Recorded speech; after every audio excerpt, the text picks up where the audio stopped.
आज हम आपको एक हॉन्टेड डॉल की रियल स्टोरी बताएंगे, जिस पर कि 2013 में एक ब्लॉकबस्टर मूवी द कॉन्जरिंग बन चुकी है। यह कहानी है 3 फ्रेंड्स की, जिन्हें यह हॉन्टेड डॉल इतना आतंकित कर देती है कि उन्हें उससे मुक्ति पाने के लिए पेशेवर पैरानॉर्मल इन्वेस्टिगेटर्स एड और लॉरेन वॉरेन की मदद लेनी पड़ती है। यह डॉल आज भी वॉरेन के ओकलैंड म्यूजियम में शीशे के शोकेस में रखी है। शोकेस के ऊपर इसे ना खोलने की चेतावनी भी लिखी हुई है। एड और लॉरेन वॉरेन के अनुसार इस डॉल की शैतानी ताकतें अभी भी जिंदा हैं। यदि इसे अभिमंत्रित बॉक्स से बाहर निकाला तो ये फिर से सक्रिय हो जाएंगी। उनके अनुसार इस डॉल को बॉक्स में बंद करने के बाद भी यह एक इंसान की मौत के लिए जिम्मेदार है। तो आइए जानते हैं इस कहानी की शुरुआत। इस कहानी की शुरुआत होती है 1970 में, जब एक माँ एक हॉबी स्टोर से एंटिक से दिखने वाली गुड़िया लेकर आती है। वो यह गुड़िया अपनी बेटी डोना को उसके जन्मदिन पर भेंट करती है।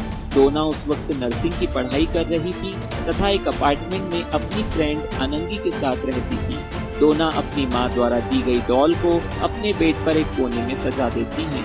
कुछ ही दिनों में डोना और उसकी फ्रेंड को उस डॉल के बारे में कुछ अजीब सा डरावना सा अनुभव होने लगता है। वो नोटिस करते हैं कि डॉल अपने आप मूव करती है। शुरू में तो ये मूवमेंट बहुत मामूली होते हैं, जैसे कि डॉल का एक ही जगह घूम जाना, पर जैसे जैसे दिन बीतते हैं यह मूवमेंट बढ़ता जाता है। अब हालात ये हो जाते हैं कि जब वो कॉलेज से घर आते हैं तो डॉल कभी तो उनको दूसरे कमरे में, कभी सोफे पे और कभी कुर्सी पर मिलती है। यहाँ तक कि कमरा बंद होने के बावजूद डॉल अपनी जगह बदल लेती है। डॉल को लाने के 1 महीने के बाद हालात और भी पेचीदा होने लगते हैं। अब उन्हें कमरों में कागज पर लिखे संदेश मिलने लगते हैं।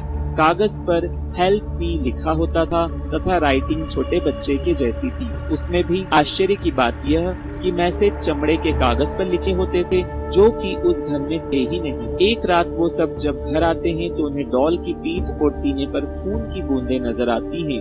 अब उनका धैर्य जवाब दे जाता है। उन्हें लगता है कि इस डॉल में किसी की आत्मा है और वो आत्माओं से बात करने वाले एक इंसान को मदद के लिए बुलाते हैं। वो व्यक्ति उस गुड़िया की आत्मा से बात करके पता लगाता है कि उसमें एक बच्ची एनाबेल की आत्मा है, जो कि अपने बचपन में उसी जगह खेला करती थी जहां आज वो अपार्टमेंट बना हुआ है, और 7 साल की उम्र में उस लड़की की लाश भी उसी जगह मिलती है।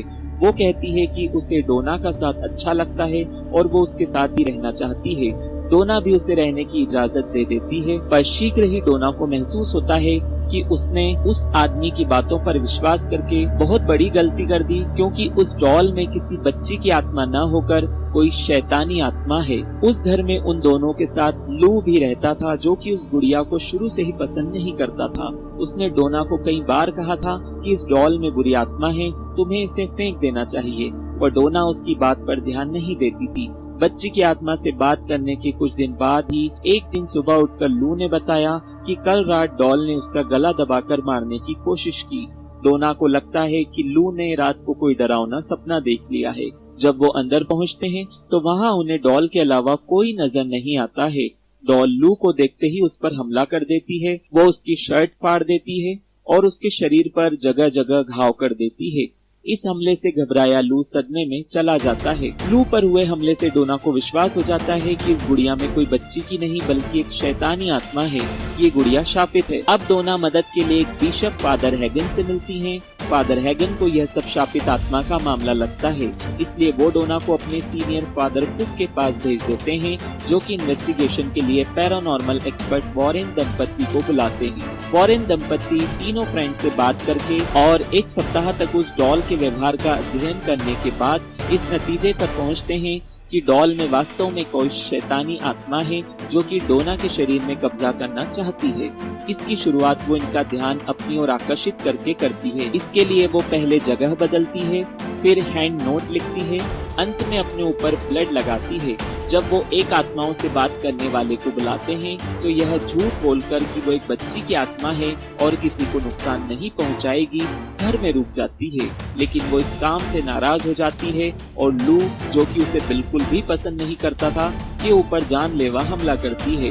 वारेन के अनुसार वो आत्मा कुछ ही दिनों में डोना के शरीर पर कब्जा करने वाली थी। उस घर को शापित आत्मा से मुक्त करने के लिए वारेन फादर कुक द्वारा वहाँ एक अभिमंत्रित क्रिया करवाते हैं तथा उस शापित गुड़िया को अपने साथ ले जाते हैं। लेकिन शीघ्र ही उसे महसूस होता है कि इस डॉल की शैतानी ताकत बहुत ज्यादा है, क्योंकि वो जब उस डॉल को अपनी गाड़ी में रखकर रवाना होते हैं, उस गाड़ी के पावर ब्रेक और स्टीयरिंग मोड़ पर काम करना बंद कर देते हैं, जिससे कि गाड़ी इधर उधर टकरा जाती है।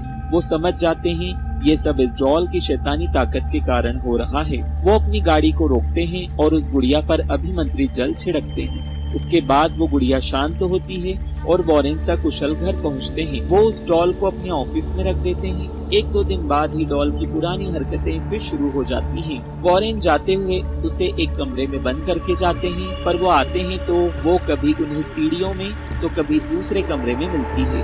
इसी बीच एक और घटना घटती है। एक बार फादर जैतन ब्रैडफोर्ड वॉरेन से मिलने उनके ऑफिस आते हैं, तो वो उस डॉल को उठा के कहते हैं कि ये सिर्फ एक डॉल है, ये किसी को कुछ नुकसान नहीं पहुंचा सकती है। लेकिन जब फादर वहां से लौटते हैं तो रास्ते में ही उनका मेजर एक्सीडेंट हो जाता है और वो घायल हो जाते हैं। इसके बाद वॉरेन एक अभिमंत्रित बॉक्स बनाकर डॉल को उसमें रखकर अपने म्यूजियम में रख देते हैं।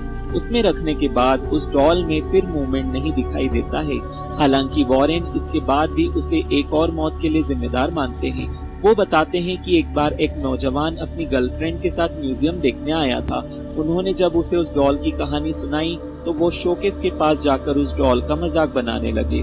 उसने कहा कि ये डॉल यदि किसी इंसान के शरीर पर घाव बना सकती है तो मैं भी ऐसा ही चाहूंगा। वॉरेन उन्हें ऐसा करने से मना करते हैं और उन्हें अपने म्यूजियम से बाहर कर देते हैं। बाद में उन्हें पता चलता है कि म्यूजियम से निकलने के कुछ देर बाद ही उस लड़के की रोड एक्सीडेंट में मौत हो जाती है और लड़की घायल होकर अस्पताल पहुंचती है, जहां की वो साल भर रहती है। वॉरेन उस लड़की से हॉस्पिटल में मिलने जाते हैं और पूछते हैं कि क्या हुआ था, तो वो कहती है वो दोनों उस डॉल का मजाक बनाते हुए बाइक से जा रहे थे कि अचानक वो अपना बाइक से कंट्रोल खो देते हैं और पेड़ से टकरा जाते हैं। वॉरेन का कहना था आपको शैतान को चैलेंज नहीं करना चाहिए, क्योंकि कोई भी इंसान उनसे ज्यादा शक्तिशाली नहीं होता है। कौन है एड और लॉरेन वॉरेन? एडवर्ड वॉरेन और लॉरेन रीटा वॉरेन अमेरिकी पैरानॉर्मल एक्टिविटीज इन्वेस्टिगेटर्स थे। इन्होंने कई भूतहा मामले सुलझाए हैं। इनमें से ही एक एनाबेले डॉल केस था। एड और लॉरेन वॉरेन द्वारा सुलझाए गए कई घटनाक्रमों पर फिल्में भी बन चुकी हैं। एडवर्ड द्वितीय विश्व युद्ध के अमेरिकी नौसेना के पूर्व अधिकारी थे। उनकी पत्नी लॉरेन पेशेवर पैरानॉर्मल एक्सपर्ट थी और वो अपने पति एडवर्ड को उनके कामों में सहयोग करती थी। 1952 में एडवर्ड ने मानसिक अनुसंधान के लिए न्यू इंग्लैंड सोसाइटी की स्थापना की। इसके बाद द वॉरेन्स ऑकल्ट म्यूजियम भी खोला। दोनों का दावा था कि उन्होंने अपने करियर के दौरान लगभग 10,000 भूतहा मामले सुलझाए थे। एडवर्ड वॉरेन की 2006 में मृत्यु हो चुकी है।